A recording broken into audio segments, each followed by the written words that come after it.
Hi, everyone. Welcome to the Stigma-Free Society Wellness Chats with Nisha. My name is Nisha Khare.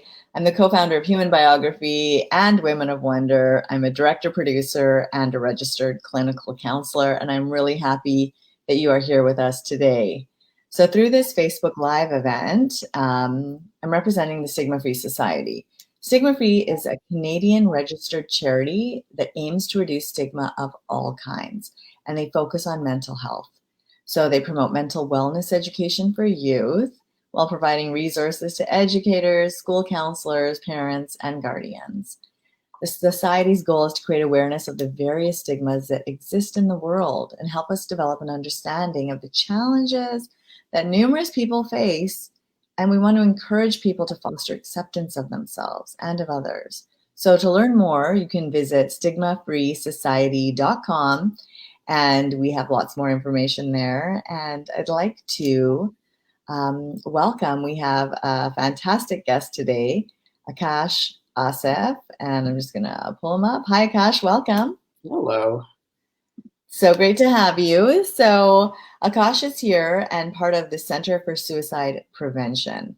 And Akash holds a Bachelor of Commerce, a Bachelor of Science, and a Master's of Public Policy degree from the University of Calgary. So I love it, like someone into education, just like me. And upon graduation, he worked for a software consulting firm. He held responsibilities for market development and software implementation. And he also ran a SupportWorks, a local organization that provided peer support for individuals struggling with their mental health. In 2019, Akash joined the Center for Suicide Prevention and is currently the External Relations Director. So he helps identify and engage new and current audiences in the organization's mission to reduce stigma and increase awareness and uptake of suicide prevention training and education. So thanks for being here with us today, Akash. Thank you for the invitation, Nisha. Yeah. Yes, our pleasure. And this is a very interesting time right now. We are in this pandemic. We possibly are stepping in the right direction away from it, but there's a lot going on for people. There's a lot going on for people in many realms. And I think that has an impact on us. And something like suicide may be coming up for people, as it always has, but maybe perhaps even the pressures of life and paying mortgages and having jobs, losing jobs, or relationships and being in close quarters. There's just a lot of things coming up, right? That people perhaps were so busy in life that they avoided, but now there's no avoiding. So I feel that this is a really, as always, but a pertinent time to talk about the Center for Suicide Prevention. So perhaps could you tell us a bit about the Center for Suicide Prevention, just to get us familiar with it? Absolutely, yes. So I thank you for that introduction. The Center for Suicide Prevention is an education center located here in Calgary, Alberta. Yeah. And what we do is we equip people to be able to help those who are struggling with thoughts and feelings of suicide. So we do that through a few different ways. The first one being information services. So we actually have the largest library of suicide-related items in the world within our office here in Calgary. And so what we do is we take all of the literature that's happening and coming out across the world, and we synthesize that into easy to read formats. So blogs, toolkits, social media posts, because not everyone wants to read 60-page journal articles, so we try to keep that pretty easy. And so that's one way. And then we also provide workshops. So maybe some of you have heard of Assist or Safe Talk, as well as others. So what we do is we educate people on, once again, how to react, how to deal with someone who may be struggling, how to get them to a safe spot. So that's our workshops. And third of all, we provide community engagement services. So whether that's being on an advisory committee or a subject matter expert or with some of our events, as well as the Buddy Up campaign, which is focused on men and suicide prevention. So workshops, information services, and our community engagement is what makes Center for Suicide Prevention. That's fantastic. And so you yourself, you're based out of Calgary. And so then is the program, tell us about the program, like who does it service? Like what areas do you work with, like in terms of location? Yeah, so are you asking Center for Suicide Prevention? Yeah, And Center yeah, for Suicide. absolutely. So yes, so we provide services across Canada. So the resource that we provide, I mean, not even just Canada, but across the world. So Hmm. anyone can, for example, if you have a question around something specific related to suicide, you can contact one of our librarians. We get queries from around the world on that size, as well as we are involved in national collaboratives and initiatives across the country here as well. So our mandate is across Canada, even though we are located in Calgary here. And so let's say that somebody, like, who would call you? Would it be professionals like psychologists, counselors, or would it also be who someone talked to them about suicide and they're not sure how to respond or what to do or what are the steps or how to support this person? Would that person also call you? Yeah, absolutely. I think the majority of the time we'll see that people taking our workshops and resources might be doing professional helping in a workplace setting in that sense, right? But Yeah. really, when it comes down to resources and workshops, they're available to anyone, right? So whether that's a company looking to kind of boost up their work culture, whether that's a friend who is all of a sudden worried about a few of their buddies or a few of their family members, they might call us. And so what we can do in that sense is they can visit our website, suicideinfo.ca, to learn more about our resources. So maybe there's a resource that tells them how to have a conversation with someone at risk of suicide, or maybe there's another resource specifically for a priority population, such as our Men in Suicide Toolkit. Or they can take one of our workshops as well. So either that's half day or a 2-day workshop, they can complete that. So Wonderful. And maybe you could explain to us a bit about something that is near and dear to your heart, the Buddy Up campaign. absolutely. So Buddy Up, it's a campaign around men and suicide prevention. And what we're looking to do with this campaign is promoting authentic conversations among men and their buddies. So we know that thousands of men die by suicide every year, and so it doesn't have to be this way. Yeah, So really knowing how to have a conversation with someone you're worried about can really help us make a difference in that person's life. So Buddy Up, the campaign has two outputs to it.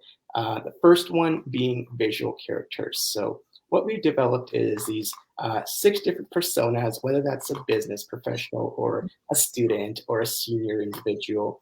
And each of those personas have their own stories. So those stories involve some invitations or warning signs that someone else can be paying attention to, whether that's drinking more than usual or whether that's being irritable, angry. So it's those signs, right? So it's these characters that really create this campaign to be able to resonate with people. They're, I wouldn't necessarily say fun, but they're easy to look at and they're cartoon-like characters. And so that's the first output with Buddy Up. And then the second one being, so this campaign, Buddy Up, is around around 60 guys have been involved with the creation of this campaign. So whether that's through advisory committees and focus groups.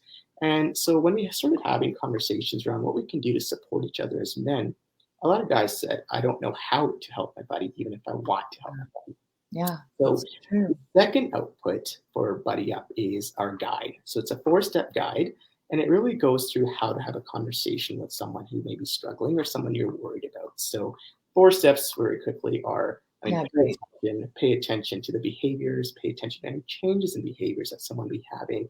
Number 2, start a conversation. So reach out to someone, choose a comfortable setting.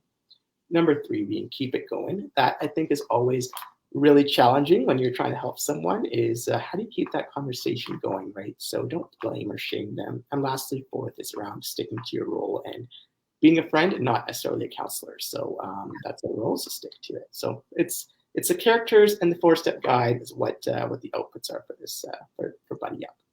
So it's like having that conversation and then also the idea that, you know, you're keeping it going, you're involved, you're hearing them, but you're also not their counselor, right? That because if we're not trained in that area, you don't want to, like you said, blame or shame people.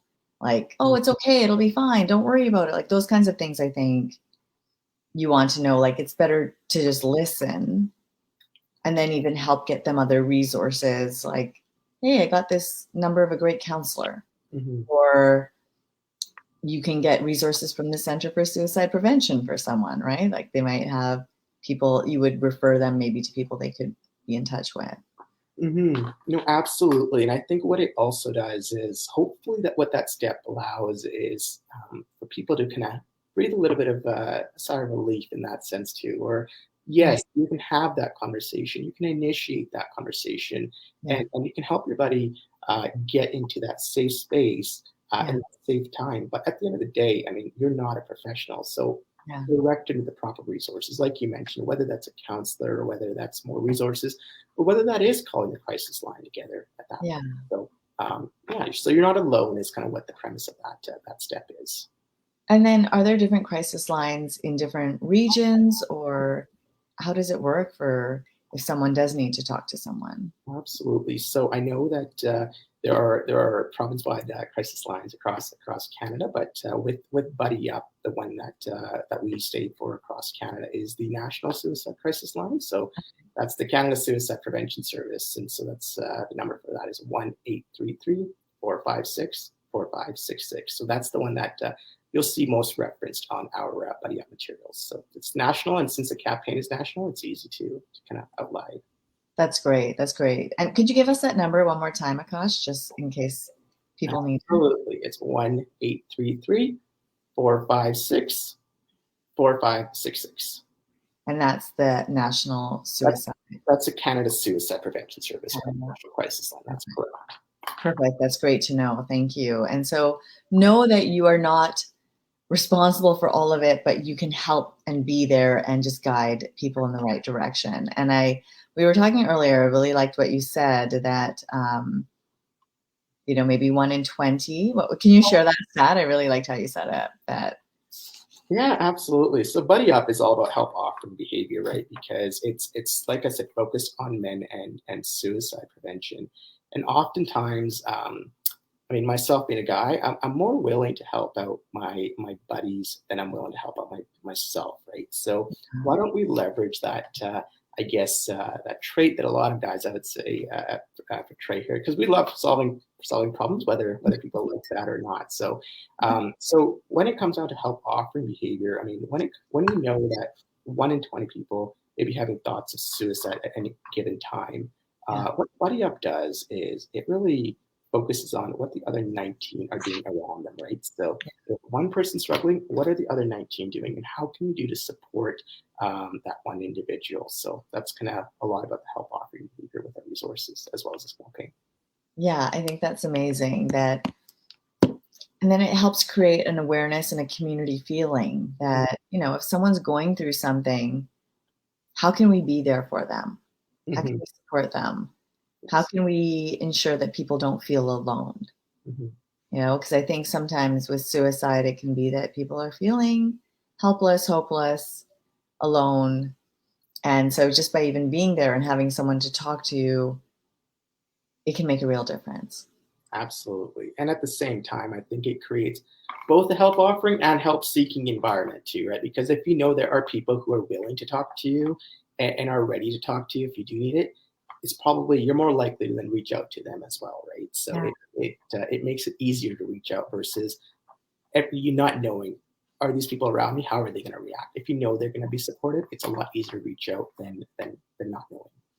It's a really big part of Stigma-Free Society, I think, is, believing in the same things that you guys are, that let's, just put all the stigmas on the table and make it that it doesn't have to exist. Mm-hmm. It's not that suicide is just those people. Everyone can have those thoughts at different times or different reasons or different phases in their life. So, let's help each other get through it. And so maybe you could tell us a bit about how you got involved in this campaign of Buddy Up. Yeah, I know that suicide impacts many of us, and I've also been impacted by suicide in my life. So, so my involvement with the center and the Buddy Up is personal. So, a few years ago, a colleague of mine and I used to have weekly standing meetings, and these weekly standing meetings were virtual at that point, and virtual was a little bit unique unlike nowadays. And we would have these meetings every Wednesday. from about 11 till 12, and then we go off on our own for lunchtime at 12, and then reconvene for a larger group meeting at 1 p.m. Yeah. And this happened for a few years, but I still remember the day when I had that conversation with my colleague there, had our catch-up meeting at 11, and then went for lunch at 12. But when I got back, my colleague wasn't there, and he took his life during that span of time there. So that incident significantly made an impact in my life, and so I started reaching out. Mental health is always an important part of my life, and so I started reaching out to a lot of my buddies. So whether that's people wanting to become doctors, lawyers, starting their own plumbing company, to trying to climb the corporate ladder, and over a few beers, I recognized very quickly how many of them are struggling with mental health and having thoughts of suicide. So for me, I wanted to make a bit of a career transition at that point. So I did. I joined the center about 2 years ago, the Center for Suicide Prevention. And so buddy up and focusing on completing something that was for men, by men, and it really resonated with guys is a major reason for why I joined and why I'm involved in this campaign. So. No, I appreciate you sharing that, and that what came out of that was something that, pushed you forward to want to help and do more for others as well, in order to, so that other people don't go through that. So thank you for the work that you're doing. And why do you think it's so important, Akash, to focus on men's mental health, and more specifically, like suicide prevention for men? Yeah, I mean, the statistics speak for themselves. I mean, for every 4 suicide deaths, 3 of them are men. So men Wow. commit suicide 3 times more often than women, and these Wow. numbers are alarming. So That is quite the staggering stat. absolutely, and there's a few reasons for why men are at risk. One reason is because we're expected to be stoic, right? Even from a younger age, Yeah. we're told. I mean, we can endure pain or hardship without showing our feelings or complaining. Mm, We're also told that weakness will diminish your manlyhood. So you hear stuff growing up. I mean, I've heard all of these where it's like, "Don't be a wuss, grow some balls," or "Be a man," whatever that might be. does And that mean? Right. exactly, right? So and what happens is it becomes and it creates this expectation for a lot of guys that if something happens, something negative is going on, you'll persevere. Just chug along and just do what you got to do, and things will get better. And so all of these reasons together, I would say, what they do is, without being able to really show expression, show and your emotions, as well as to kind of chug along with adverse situations. I mean, that's what creates men to be less likely than women to seek help when they are struggling. Mm. So that's kind of where that huge component of offering help is important, and being able to assist each other, because we're not often socially primed, if I can say, to seek out help ourselves. Yeah, it's a really good point. And maybe if people had a chance to know, like if I shared something with someone, with a friend, like with a buddy, that it's okay to do so, Mm-hmm. that I won't be judged, that they probably go through things like this too. We just need to talk about it more. Mm-hmm. And why do you think the campaign like Buddy Up is so crucial right now in regards to the way we think about and approach men's mental health? How is it making a difference?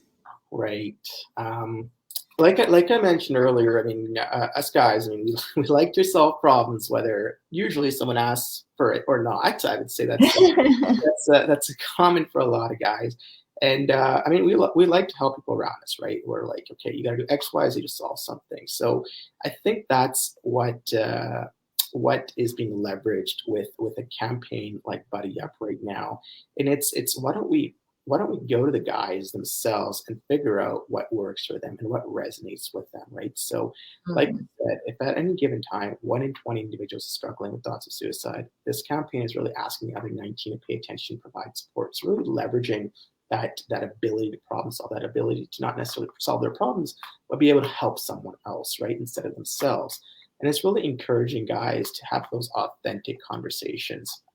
with the buddies they are worried about. So, and the other thing that I think with this campaign, what makes it super crucial, and the way that we're approaching men's suicide prevention here, is that you'll recognize when you go on the Buddy Up website, buddyyup.ca, easy to remember in that sense. You'll notice that the characters that I talk to, they don't necessarily look overly sad or depressed. They don't seem like they have their heads in their hands. And I'm not saying that often there are not guys who would react that way when they're dealing with mental health and thoughts of suicide.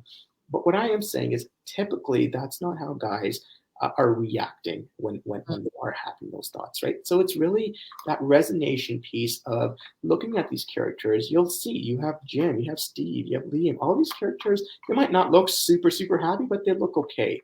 But Yeah. it's behind that lens of, so and so is no longer responding to their buddies, or so and so is angry or irritable. It's those other warning signs, and I think that's what we're really trying to portray here, is that not everyone who is struggling with mental health is gonna look down in the dumps and so it's what's behind sometimes that smiling face is what this campaign is taking an approach on as well.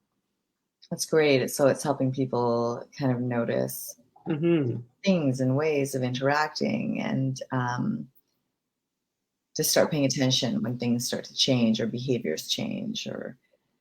And so we were talking a bit earlier about stigma, right? And how stigma really just plays into so much in mental health. And, how does stigma play into the work that Buddy Up is doing? Because being a man, and like you said, we feel we can't, or men, I'm saying we, but men can't maybe feel they can like share or be themselves. How is that? Like, how is the stigma that is part of Buddy Up? It's a really, really interesting question, and I would say that the stigma is something we need to constantly being kind of able to maneuver around a lot of the times, right? So, excuse me, when I said that a lot of men have been involved in the creation of this campaign and how we keep it fresh, Yeah. those were part of our initial conversations, right? So I remember talking to guys, and they said, if it's workplace is a good way to introduce these measures and these campaigns, but the reality is they're afraid to talk about their mental health because if it's between them and someone else for this next promotion, they don't want to be the guy that's labeled with this mental health issues, right? So there's where that stigma lies. And so to us, it was really trying to create something that was subtle enough, right? So something that was that could introduce the topic of suicide prevention, whether that's with your friends or workplace. So for this campaign, we give out things like stickers and air fresheners, car air fresheners. It's subtle because who doesn't want a car air freshener for their vehicle? It's easy. You have different scents. And what it does, it starts promoting these conversations without people really having to think deep into what they're doing. It starts to open the door when it comes down to talking about suicide prevention, and when it comes down to men doing it, is because exactly it's all about what this campaign, I keep saying, it's about resonating and making sure that guys feel like it's something that they can do and it's accessible for them. Yeah, that's amazing. And having men part of the process of creating it so that it's meaningful for them and that they want to use it. And have you noticed a shift in the way that men interacting with the Buddy Up campaign, or that they're thinking or talking about mental health? Like, do you notice a change going through maybe workshops, programs? Yeah. I think when it comes down to change, I'll speak to the Buddy Up campaign a little bit there with men participating in that campaign there. I would say there are lots of guys who have been impacted by suicide. And what a campaign like this does is it allows them to really reach out and to be able to take some actions and steps to help out buddies, right? Whether that's their existing colleagues, whether that's their friends, whether that's their family there. So I would say there have been, for me personally, there have been numerous guys that have come and said, an example I'll give here is we have some champions within the construction sector. And so in the construction sector, when you're out on the job site, not a lot of people in that sense are willing to typically talk about their mental health and thoughts and feelings about suicide. But what they're noticing is with the subtle nature of this campaign, when you bring in, let's say, an air freshener, what this group did was they put air fresheners in their vehicles, in the heavy construction vehicles. And so this was about 6 months ago. I will tell you right now, we provide air fresheners, but their scents do not last for 6 months. But what it does is those guys still have it in their fleet trucks. They still have it in their machineries. And what's happened here is a lot of guys have come to the captain of this group and have said, and have thanked them in private, and have told them how important this campaign is for them, right? Because they're putting stickers on their hard hats, they're putting air fresheners. And what's that created is a sense of kind of, like I said, an environment where everyone around you is open to talking about mental health. So it's easy to reach out to them, but it also gives everybody else, the 19, that social license and language to ask someone how they're doing, right? Because we're all in this together. See, we're all having these pieces together. So when I ask you how you're doing, it's not because I'm trying to offend you. It's because I truly care about you. So that's one example. And we are seeing a little bit of that transition with some of the folks that are involved. Wow, that's a great, way to think that how it's like having an effect, how it's having an impact, and that just even people feeling open to talk about things or share how they're doing, and that somebody really cares about how they're doing. They're not just asking, say, how's it going? How are you doing? That maybe there's people that actually want to know. And maybe you could tell us a bit about the upcoming campaigns and initiatives that we can look forward to with from Buddy Up. Yeah, so June 2021, which is at this point, I think 4 days, 4 days from now, 5 days is Buddy Up Month.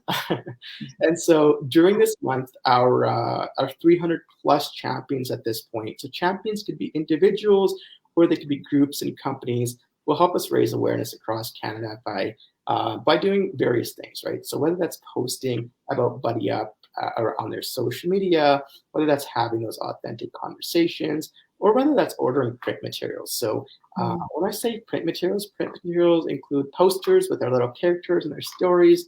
They include stickers, they include car air fresheners. Everything that you order is available for champions at no cost. So we're trying to reduce and minimize all barriers as possible with this campaign.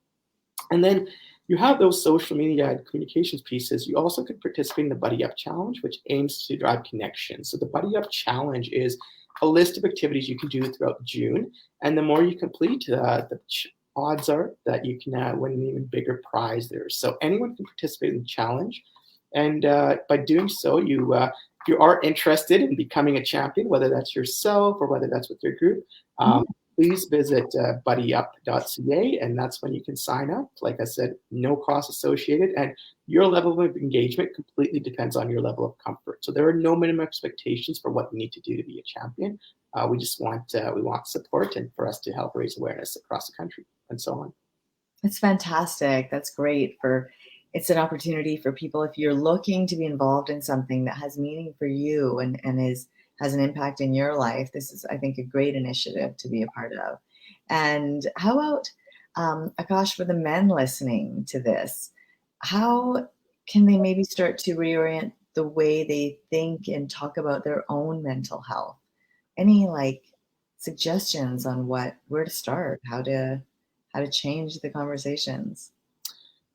Yeah, I would kind of leave with men are struggling, and we talked about the statistics to start this conversation, and it's specifically middle-aged men who are dying the most now. So this is an issue that impacts everyone. So it's important for us guys to start looking out for each other and ourselves. So and I also want to once again bring up the fact that it's important to really recognize that we need to stick to our roles, and we are friends, right? And we're not professionals. So what I would encourage a lot of the guys and the way they think about mental health, whether it's with themselves or with their close friends or family members, is to really start paying attention, right? And to really challenge yourself and to be courageous enough to to talk to someone if you do recognize any changes in those behaviors, right? So for example, if you have, I know we're not necessarily doing that in COVID world, but let's say every week you go for wings with your buddies and you don't see a buddy for a few weeks. No, it doesn't just mean they're busy. Maybe there's something else going on. And I'm not saying they're having necessarily thoughts of suicide. Yeah. It's important to reach out. So I would challenge guys to really start looking outside the box and recognizing if there are changes, and to be able to have these conversations, right? Ask their buddies how they're doing, as well as just ask them what you can do to support and listen to them, right? And show that empathy is what I would say. And so we were talking about how suicide disproportionately affects men. So 3 out of 4 suicides would be men. And I know you were saying that is because there's, maybe men might not feel like they can talk about these things and they have to be stoic. Are there other factors that also come into play with why this stat is so, disproportionately affecting men? Mm-hmm. Yeah, so exactly. We talked a little bit about this earlier, but men are less likely to reach out for help. And so isolating and when you're having those difficulties, when things get tough, necessarily aren't the steps to take. And I think men who are already socially isolated may feel less comfortable reaching out for help, right? So because they don't necessarily have loved ones close by. And they may also have less people to ask for help and feel people to notice that are struggling and reach out to offer help to them. So men as a group are more likely than women to also lose relationships over time. That is another factor as well. And often because they prioritize career and financial success over relationships, right? So a lot of those factors contribute to why men once again won't maybe necessarily ask for help. And then a lot of guys are probably sometimes socially isolated. So going back to what I just said earlier in the earlier question is recognize a guy in your life and maybe someone who you haven't recognized or talked to in a while.